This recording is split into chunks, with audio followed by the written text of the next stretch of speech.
Sup gamers, it's me JP coming at you with another StoryUp review here at StoryUPGames where story reigns. Today we're talking about Emily is Away with my friend Connor.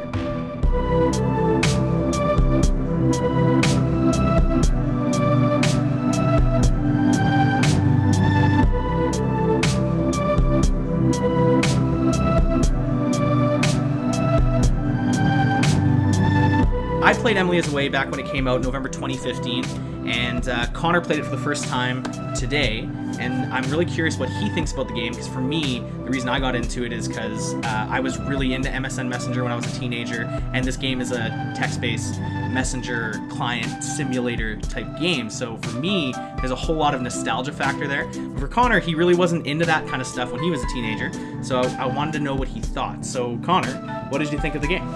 To preface, I didn't really use MSN. One of my friends had MSN, and I would go over to his house sometimes and we would use it, and that's where I would game out with this friend a lot. But I think this game, no matter what, you grew up on some sort of messenger, whether that's MSN, whether that's Facebook, whether that's just like texting. You grew up in this messenger, and there's the one part that I think I love most about this game is just how neurotic it is to pick the right response, and that you get whether you're on MSN or not. You have experienced that in some way, shape, or form, and that's what really got me about this game. Yeah, like trying to decide what to say to somebody, even when you're texting, is something everyone's had to do, and depending on the conversation you're having, like sometimes you want to say something, but you can't, and this game kind of amplifies that in the story. So story is the most important thing for me, and that's why I play these kinds of games. That's why I'm trying them out. I think that this game is actually called a visual novel officially, because there isn't a whole lot of gameplay. It's point and click. It's kind of like your old school text-based adventure type game. So Connor, what did you think of the story in general? I really like the story. No spoilers either. No spoilers. I'll try to say it in a way that doesn't spoil anything.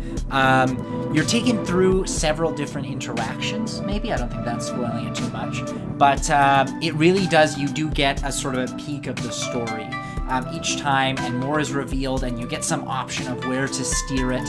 I really like that. It sort of reminded me of like a choose your own adventure novel, except in this one you're really it's not these grand choices. It's all of this minutia, but that minutia affects the game.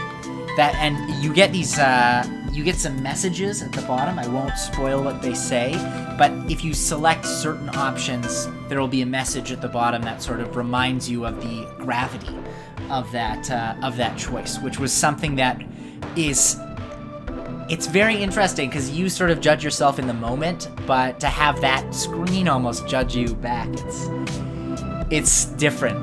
Yes, very cool. Yeah. I liked it. One of the really good parts that I liked about the story of the game is that, where was I going with this? I totally had it and I just totally forgot. One of the things that I really liked about the story of this game is that there are certain areas of the game that you aren't forced to look at, but you can go and look at. They're there, and they change over time, and it was super interesting to follow these sort of, I guess, like secondary characters that you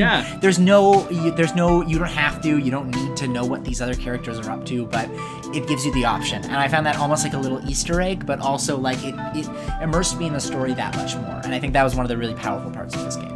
Yeah, now the game is just following one conversation between you and one other person, and like Connor was saying, there's these other little Easter eggy type things with other people in your contact list. We did talk about this where I kind of wish that there was a little more, but you got to understand, this game was released for free November 2015. It was made by one guy, so he was telling a very concise and story that from start to finish, so you can see why he maybe didn't have the time or didn't even think to use those things. But for me personally, I do wish that you could have a small conversation with somebody else, and I think that there's probably room to create another game like this and just have like the ability to talk to a bunch of people and see all the different stories you could have.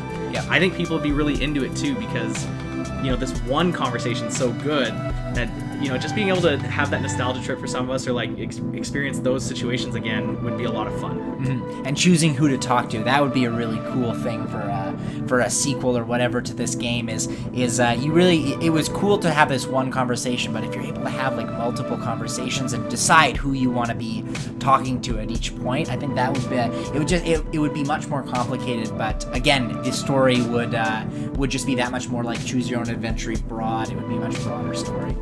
So I think you guys can tell we both really enjoyed the game.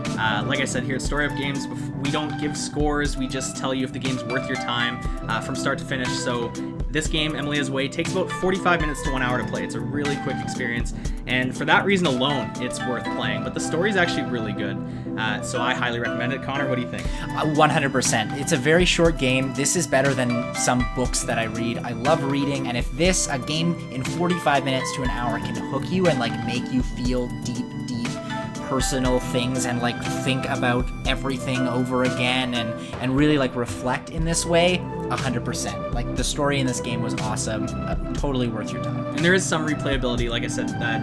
You can go back into certain parts of the game and see how changing your answers to certain dialogue options, how that affects the story. So there is some replayability there for sure. But yeah, that's it for us today.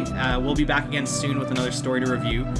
Thanks, Connor, for playing that game and enjoying it, and coming on to do the review. Thank you for having me. It was a ton of fun. And let me know if there's any stories out there that are in the same vein that you would like me to play, and I'll totally check it out.